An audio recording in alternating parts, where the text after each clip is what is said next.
Chris. Tip at 20-1, Karma Cruise 40s, Lord Waverley 10-1, Bow Kingdom at 12-1, Shinakima 14s, Inconceivable 15-1, Durai Blue at 30s, Primrose Lane at 40-1, and Mad Maxine. John Tapp at 66-1.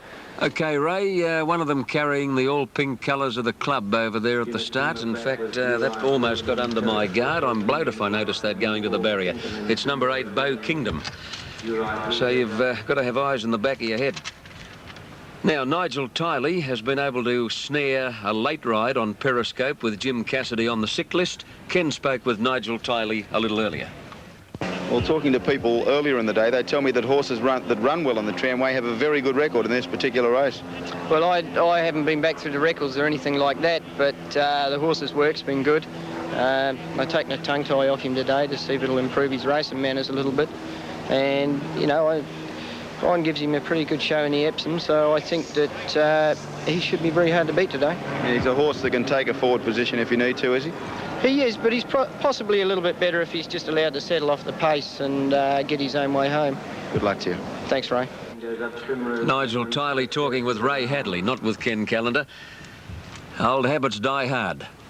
Now, Mad Maxine, Periscope and Primrose Lane to move up. He's dismounted from Mad Maxine, who has a bit of a reputation of a barrier rogue. She's given trouble on more than one occasion in the past. A 4-year-old mare by John Splendid, trained by that genial Irishman from Warwick Farm, Paul Cave. Now, Mad Maxine being straightened up, trying to lead her forward. Previous race, the Hill Stakes, went to the Mayfield Smith train Colour Page, starting at big odds of 15-1 and scoring easily. There was a real bumping duel on the turn into the straight between the favourite Gallery Level and Orb, and little Gallery Level was virtually put out of commission there. It knocked the wind right out of his sails. Now, they're all in, I think, with, oh no, Mad Maxine riderless and still out, and we're waiting also for Primrose Lane with the white blaze to move up.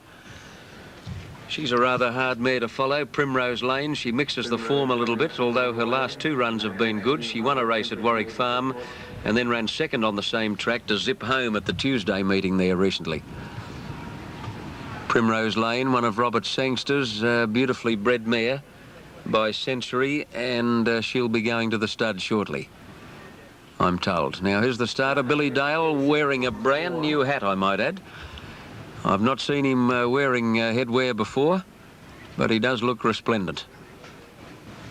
Now, there's Bill pouncing onto his perch, picks up the button, and they're ready to break. Bow Kingdom in all pink. Similar colours here on Karma Cruise and Lord Waverley. Pretty close colours. Drawn, who missed work recently as a result of a cough, and they're off. And Drawn from the inside began fairly well. Primrose Lane a bit slow, went straight back to the tail. Shinakima bounded out in front at the start from Blazing Cotton, and so Tip and Periscope are handy. Tierra Wrist has ridden a bit to hold his spot in the early part, and then Drawn just behind the leading pack, followed by Lord Waverley, and then Durai Blue and Inconceivable, Mad Maxine and Karma Cruise well back early. Bow Kingdom second last, and Primrose Lane whip them in as they go to the 1,000 mark, and the long striding Shinakima is the leader, in front by a bit more than a length to Tierra Wrist in second place, Blazing Cotton third, and running fourth on the outside Periscope, who's perfectly positioned. Inconceivable moving up, obliged to race 3 deep at the 800 mark, followed by Drawn hugging the rail, wants to pull a bit, the little bloke, and further back in the field so Tip as they near the corner at the head of the others. Then coming up to the bend is Durai Blue, followed by Mad Maxine, and back at the tail Primrose Lane and Bow Kingdom, and Karma Cruise in front of about 4 horses turning the corner into the straight. Shinakima led, Tierra Wrist and Periscope 3 deep. Off the track, Inconceivable on the fence behind those, Blazing Cotton. Drawn is now hooked out and is starting to put in his run as they come down to the 200 mark. We're getting to the leaders, Periscope from Tierra Wrist and Shinakima. Here's Drawn. Oh, golly, he's all hard, isn't he? Little Drawn on the outside has raced up to Periscope, and they're going to fight it out with Tierra Wrist boxing on. Drawn just in front, Periscope kicking again. Oh, what a heart. He got there, Drawn, a mighty little horse. Drawn has beaten Periscope. Tierra Wrist is third. Wide out then, making up good ground as Karma Cruise, followed by Bow Kingdom, So Tip, and then Durai Blue and Lord Waverley. Further back, Mad Maxine, Primrose Lane, Inconceivable, and Blazing Cotton has pulled up with the tail enders.